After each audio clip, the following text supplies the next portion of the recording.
Hello, everyone. My name is Tim B. Green. This is like my fourth take of this one. I'm struggling with it today. This is Crush It Club 69, Follow Your Bliss. So I use pictures of dogs because not only are dogs joyful and cute and awesome creatures, but see how all their feet are off the ground at the same time.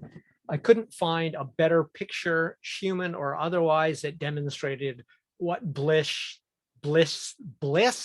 should look like and is.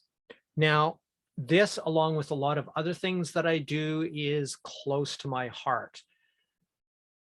I have been following my bliss with very little reward, and I'm not talking about monetary, but reward of any kind, for most of my life, but in particular, intensively for the last 15 years and extremely intensively for the last decade. So if you've never seen any of my shows or you don't know who I am, pretty transparent about this top secret idea, and that is my ikigai, purpose for living or life's motivation, is inventing, problem solving, finding solutions. It's what I've been doing quite literally since I was a small child. Some version, including destruction of toys, since, in my mother's words, as long as I can remember. So it gives you an idea of the level of passion, the level of commitment I have to my bliss, which is inventing, which is now manifest in my neurocognitive consulting. This video series, Crush It Club, which I'm going to do and am doing a video every fucking day to make my point and to show what passion looks like, and that there is real effort involved in real success. Easy answers are almost always fake answers looking for your money. So ask yourself this question: would I, if it took me 10 years, would I be willing to follow this path, this thing that I think is my bliss, my goal, my ikigai? Would I be willing to follow this path for 10 years, unpaid, unrewarded, unvalidated, if that's what it took to be able to succeed and achieve what I'm setting out to do?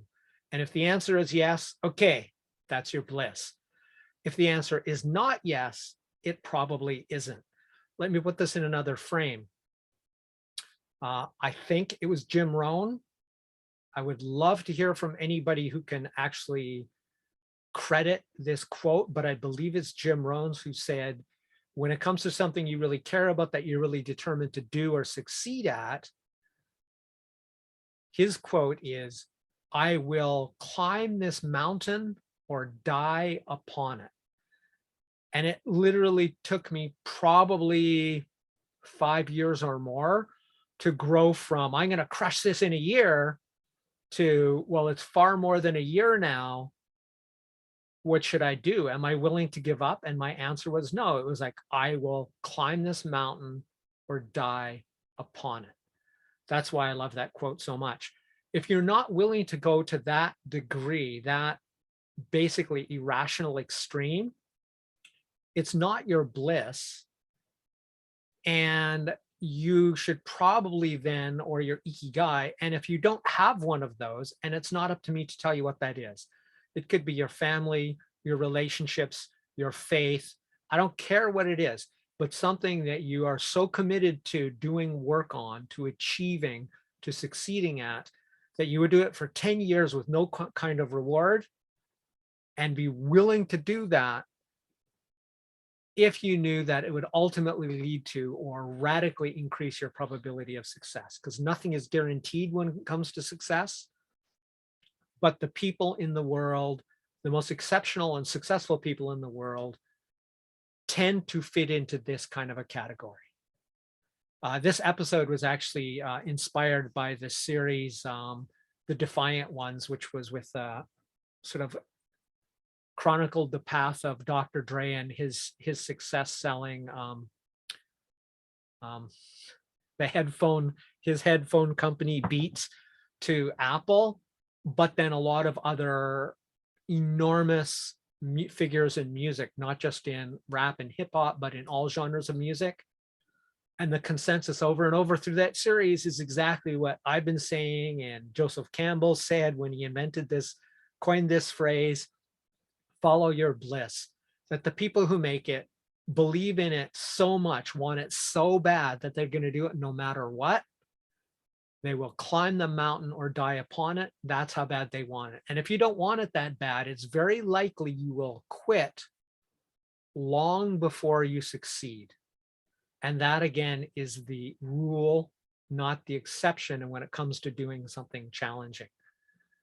That said, pivoting or quitting strategically after you do something for, say, a year, especially if you're purchasing mentorship or something, I wouldn't do it for any more than 6 months or a year under some expert, because if they can't get you there in 6 months to a year, they either need to, or they should, give you your money back or extend their services free of charge until you achieve it, if in fact they actually truly believe. And you'll find many at that point don't. But if in fact they truly believe they have the answer, they can help you get to where you want to go, hold them accountable. I would go no more than a year with a mentor or paid service who says, we can help you do X. This, of course, is contingent on you doing all your homework, all your necessary work.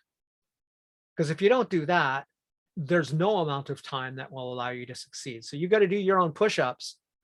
But if you do your own push-ups and you follow that mentor, that system, and it's not working for you, I would suspend paying for that service.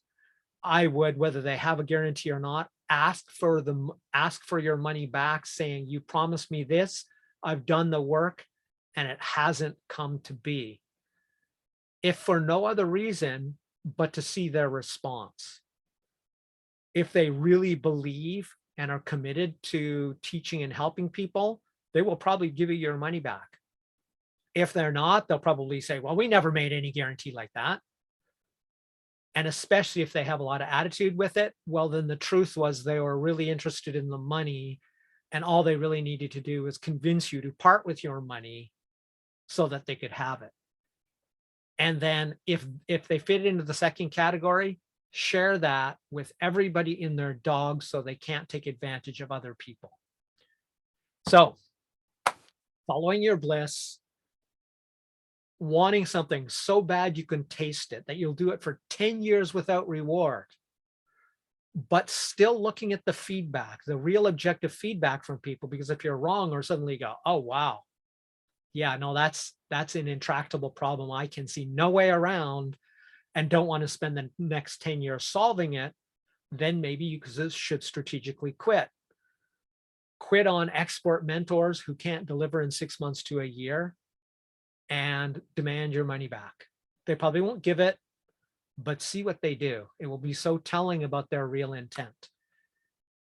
So this is it. That's all there is to it. This episode CTA for today is, please share in the comments your ikigai, your bliss, that thing you want so bad you would work at it for 10 years. And if you don't know what you want so bad that you would work at it for 10 years with no reward, imagine what it might be if you did know, and put that in the comments.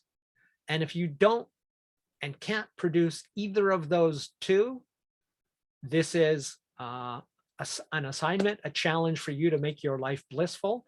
And that is, your ikigai, your purpose in life should be to find that which is your bliss, that which is your ikigai, so you can then pursue it.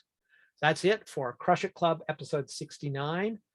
Follow your bliss. My name is Tim B. Green. Bye for now.